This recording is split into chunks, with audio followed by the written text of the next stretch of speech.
Bonjour à tous et bienvenue sur ma chaîne YouTube GuiuDev. Aujourd'hui, je vais vous parler d'un projet vraiment excitant que j'ai récemment réalisé. Pour ceux qui me suivent depuis un moment, vous savez peut-être qu'il y a quelques mois, j'ai développé une application avec WinDev capable de générer automatiquement une application en Laravel, peu importe sa complexité. En quelques clics, l'application respecte toute l'architecture du framework Laravel. Et ce qui est encore plus impressionnant, c'est que tout cela se fait en un temps record. Actuellement, cette application a acquis une portée impressionnante en matière de gestion. Bien que j'ai l'habitude de créer de nombreuses applications, le manque de temps plutôt m'empêche souvent de toutes les partager avec vous ici. Sinon, elles seraient déjà présentées sur la chaîne. Aujourd'hui, j'aimerais bien faire une exception. Je souhaite vous montrer une application que j'ai récemment développée pour un client. Il s'agissait de créer un projet web pour la gestion des commandes d'une papeterie et d'une imprimerie. Mais ce n'est pas juste une gestion de commandes classique, non. L'application suit non seulement les commandes clients, mais elle gère aussi la production dans les différents départements. Et une fois la production terminée, elle s'occupe de la livraison des articles. Et elle prend également en charge les commandes fournisseurs et la livraison des stocks nécessaires de la production. Le tout avec des alertes automatiques à chaque étape. Lorsque je parle d'alerte, je parle d'envoi de mail. Je vous propose une petite démonstration de toute cette application générée par ce système que je nomme Guiou. Là, je suis à la version V2. Avant de passer à cette démonstration, j'aimerais vous dire que j'ai réussi à développer cette application en seulement une semaine, en travaillant 3 heures par jour pour développer tout ce que je m'apprête à vous présenter. Je me connecte. Ici, nous avons le total des clients, la page d'accueil de l'application, et cela est en fonction de l'utilisateur connecté. Par exemple, celui qui est connecté, c'est un administrateur dont il a la possibilité de tout consulter. Nous avons le cumul un point général du nombre de clients qui est ajouté, les commandes et les commandes non validées. Nous avons la page d'accueil qui se présente de la sorte et cela varie en fonction de l'utilisateur connecté. À votre gauche ici, vous avez la possibilité d'enregistrer les plans comptables. Et ça, c'est suivant le besoin du client. Un plan comptable est ajouté en cliquant sur ce bouton. On renseigne l'intitulé, on renseigne le compte général associé. Une fois que cette information est ajoutée, on a la possibilité de le modifier en sélectionnant la ligne concernée et cliquer sur le bouton modifier. Et pour supprimer, c'est la même procédure. On sélectionne et on clique sur supprimer. Et cette opération est répétée sur toutes les autres interfaces que nous allons parcourir tout à l'heure. Donc, pour exporter aussi, attention, j'ai aussi la possibilité d'exporter le plan comptable en format Excel ou PDF, au format voulu. Je prends par exemple le PDF. Et voilà. Excel aussi, pareil. Maintenant, nous allons passer rapidement ensuite au plan. Nous avons la gestion des clients. La gestion des clients, cela est fait et affiché par type de client. Nous avons les clients de type physique ou moral. Donc ici, les clients sont enregistrés. Quelles sont les informations on a sur le client? Nous avons le nom, prénom, le téléphone, le mail, le compte général et l'initiateur, celui qui a ajouté cette ligne d'information. Nous avons la gestion des modèles. Les modèles sont associés aux articles. Pour un article, à plusieurs modèles et à son prix défini. Nous avons la gestion des articles qui suit. Lors de l'enregistrement d'un article, vous avez la possibilité d'associer les modèles concernés. Je prends par exemple, je choisis d'abord le plan pour l'enregistrement d'un article. Je mets article test. Article test. Je choisis le modèle papier, j'associe un prix. Je mets 500. Je peux ajouter autre ligne. Je mets ceci. Je mets peut-être 1500, j'ajoute encore autre. Bon, je mets 5000. Et j'enregistre. L'article est bien ajouté. Nous avons la possibilité aussi de le modifier. Comme le souhaite, je dis non, je ne veux plus de cette ligne, je peux le modifier tranquillement. Et rassurez-vous que cette interface est générée par l'application. Et pour chaque article, nous avons le nombre de modèles associés à cet article. Je vais supprimer cet article. Je passe au fournisseur. L'enregistrement des fournisseurs se fait en fonction du plan comptable. C'est suivant la demande du client. Nous avons comme information le nom, le contact personne, téléphone, adresse mail, le site web du fournisseur et le type de fournisseur. Est-ce que c'est un apporteur, un distributeur et autres, et l'initiateur pour finir. La même procédure d'enregistrement est la même que pour le fournisseur et la modification comme la suppression.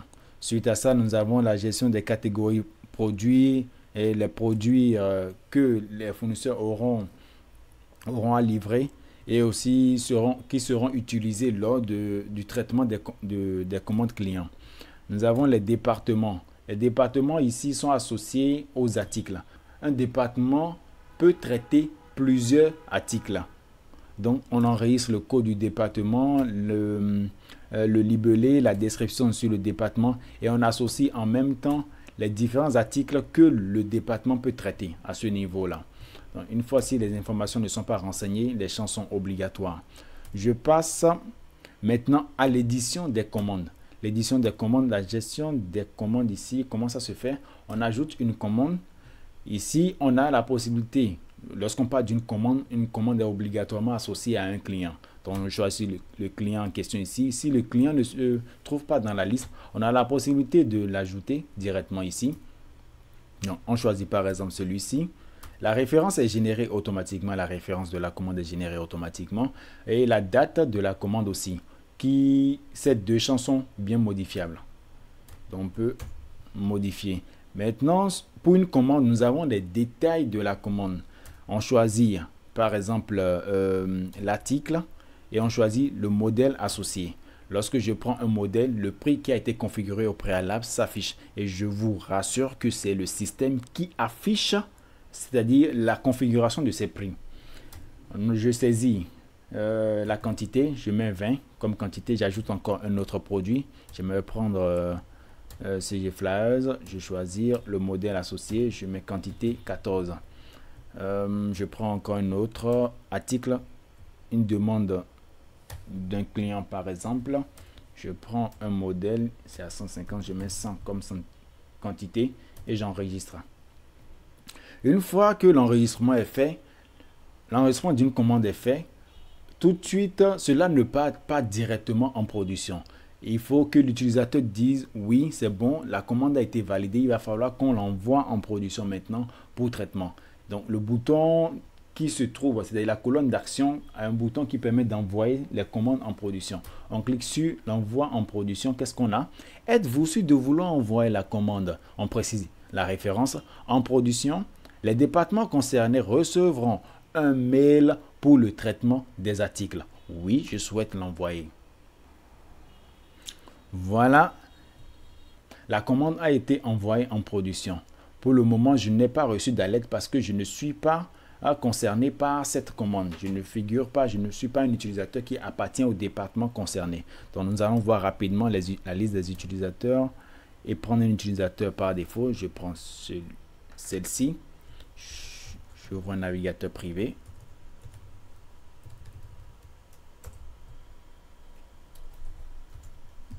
Je me connecte à ce compte. Et voilà, il a bien reçu. Il a bien reçu la commande pour production. Donc, nous irons dans production. Mais avant cela, j'aimerais vous montrer s'il a réellement reçu la lettre. À ce niveau, il devait recevoir une alerte. Vous voyez? Et c'est le système qui permet de générer ces genres d'alertes. Ici, on a le mail trap. J'ai configuré ce mail trap par défaut dans le système pour recevoir juste les mails. Donc, l'utilisateur GuideDev a reçu cette commande pour traitement. L'utilisateur, comment il s'appelle? Elon, par exemple, a aussi reçu des articles pour traitement. Voilà le point de ce qu'il doit traiter. Traitement des articles pour le département. Il y a un point général qui est fait. Vous voyez? Super. Donc, nous revenons dans l'espace de l'utilisateur qui devrait traiter la commande. Il clique sur faire une production ou carrément il vient ici. Il dit traiter les commandes. Il a la liste des commandes qu'il doit traiter. Il choisit la commande concernée. Il fait traiter la commande. La référence est générée par défaut qui est modifiable. La date de production aussi. Et ici, on a quoi? La liste des quantités à produire. Pardon, la liste des articles à produire. Ici, il saisit la valeur 0 si vous n'aviez pas produit cet article. D'accord? On va prendre celui-ci par exemple, quantité déjà produite, effectivement c'est 0. Et quantité produite ici, je peux mettre 60. Et ici, je peux mettre 10. Je prends par exemple les produits que l'utilisateur a utilisés pour produire ces articles. Donc, il va sélectionner ces produits. Aussitôt qu'il choisit le produit, le prix d'achat du produit, la quantité en stock du produit s'affiche. Et la quantité qu'il a eu à utiliser, je peux mettre peut-être 80, bon, 70. J'ajoute encore une autre ligne. Oui, j'ai eu à utiliser tous ces produits pour réaliser les articles sirop. Je prends 6. Je prends stylo, je mets du n'importe quoi. Hein. Je mets 10 et j'enregistre. Une fois que l'enregistrement est fait, on remarque que pour cette commande, il n'a pas encore produit la totalité des articles que le client a demandé. Donc, il a la possibilité de revenir encore pour dire que je souhaite en fait continuer la production. Donc, au préalable, il avait eu à enregistrer les 60 et 10. Donc, il décide de finir la production. Il met 40 et il met ici, au lieu de mettre la quantité, le reste à produit 10, il met juste pour voir 5, ce qui n'est pas normal. Il choisit peut-être des produits, je mets du n'importe quoi rapidement pour passer. Il fait enregistrer et une information lui est affichée. Le reste à produit doit être supérieur ou égal à 0 pour toutes les lignes. Donc, il est obligé de revoir la quantité qu'il a eu à saisir. Donc, il met 10 pour finir cette production. J'enregistre. Une fois que la production est totalement terminée, vous allez remarquer plutôt avec moi qu'il n'a plus la lettre disant quoi? Qu'il a une production encore en cours. Donc, je reviens encore sur l'espace où nous avons envoyé la production. Ici, client, c'est toujours en production, bien évidemment. Maintenant, après la production, nous passons à la livraison. Cliquez sur livraison client. On choisit la commande concernée. Pour cette commande, nous souhaitons livrer ce qui a été déjà produit. Donc, je choisis. C'est seulement ces deux éléments qui ont été produits. Il a produit 20. On n'a pas la possibilité de laisser le choix à l'utilisateur de saisir la quantité à livrer. Plutôt, c'est ce qui a été produit qui sera envoyé. Donc, on ajoute encore une autre ligne. On dit bloc-notes a été fait. Il a produit les 100. Donc, on ajoute cette information. Une fois que la livraison a été validée, on a la possibilité de modifier ou d'annuler cette livraison ou de l'imprimer aussi. Donc, voici un état, un bref aperçu de ce qui a été fait, qui est proposé par le système. Je tiens à le notifier, qui est proposé par le système. Il y a un modèle par défaut que mon système. Ce système, le Guillou V2 propose par défaut, je vous dis, il propose par défaut un modèle. Si cela ne me convient pas, je peux encore revoir rapidement ce qu'il a proposé. Donc, il a la possibilité d'annuler comme de modifier la livraison. Et aussi, suite à ça, nous devons parler lorsqu'on parle de commande, on est obligé de parler de règlement. Dans le système de règlement ici, qu'est-ce qu'on remarque? On a le type de règlement qui est défini, soit est-ce que c'est un règlement client ou bien c'est un règlement fournisseur. On va essayer d'ajouter le règlement client pour voir ce qu'il en est. Pour tout règlement, nous avons besoin d'associer une référence, d'ajouter la date et le type de règlement et de choisir la commande qu'on veut régler. Donc, je choisis la commande. Aussitôt, le montant restant s'affiche. Le montant à payer, bien sûr. s'affiche. Le client qui vient pour dire que oui, c'est 26 400 francs je dois, mais je décide de payer seulement 6 400 d'abord et une autre fois je vais payer le reste. Il est libre de ses mouvements, de ses actions. Donc ici, nous avons, il peut choisir, je veux payer par chèque. Ici, on notifie en fait la référence du chèque, et patati patata, et j'ajoute ce règlement. Qu'est-ce qu'on remarque au niveau de client? Nous avons remarqué que l'état du solde, est-ce qu'il a encore payé? Non, il n'a pas encore payé. Donc, au niveau du règlement, parce que c'est sûr, il n'a pas encore soldé toute la commande. Donc, une fois qu'on ajoute en fait ce règlement, on peut aussi ajouter un autre règlement. Il peut venir peut-être une autre fois et dire que oui, je veux solder le reste de ce que je dois. Et on choisit la commande. On remarque que le montant restant est 20 000. Et il décide de tout solder. Et par mégarde, au lieu de mettre les 20 000, l'utilisateur met 200 000. Il dit, je vais mettre du n'importe quoi ici. Et je valide. J'ajoute. Le montant payé ne peut pas dépasser le montant restant. Il fait tout ce contrôle-là en un laps de temps. C'est suivant ce que je lui dis de faire, il me fait en un laps de temps, je vous dis. Et j'ajoute l'information. Client, je dois sélectionner la commande. Oui, j'ajoute l'information. Une fois que l'information est ajoutée, on a remarqué que le client a totalement soldé. On revient sur client. La liste des commandes du client, l'état de solde revient à solder. Donc, cette procédure est répétée. Au niveau de la gestion des commandes fournisseurs, je prends les commandes fournisseurs, c'est la même procédure partout. On choisit le fournisseur. Si le fournisseur ne se trouve pas dans la liste, on a la possibilité de l'ajouter. Ainsi de suite. Et lorsque nous parlons d'une commande de fournisseur, nous sommes obligés de parler aussi des produits. Et ce n'est pas seulement un seul produit associé à une commande. On a la possibilité d'ajouter plusieurs produits comme on le veut. Donc, je prends par exemple celui-ci. C'est juste pour un test. Je mets 100, je mets 10 plutôt. Je mets ceci. Je mets ça. Je supprime ça. Exprès, je vais encore prendre papier. Je mets ceci. Et je valide. Attention, il me demande de sélectionner ceci, le fournisseur, je valide. Et qu'est-ce qu'il me dit? Chaque produit doit être unique. Vous remarquez au niveau du détail plutôt de la commande, nous avons les mêmes produits qui se répètent. Donc, il faut enlever une ligne. Je dis, ce contrôle est fait par ce système-là, en un laps de temps. Je ne me vante pas, c'est du réel. C'est du réel, mes chers. Donc, et ici, nous avons la liste des utilisateurs qui est défini par le système. Je prends par exemple, on peut ajouter en fait un utilisateur à ce niveau et on peut aussi définir les différents rôles que l'utilisateur souhaite. Je prends par exemple, je veux qu'il y ait en fait des rôles pour la production. Non, je vais dire peut-être, je vais dire n'importe quoi, caisse peut-être, non pas caisse. Qu'il y ait peut-être un rôle de superviseur.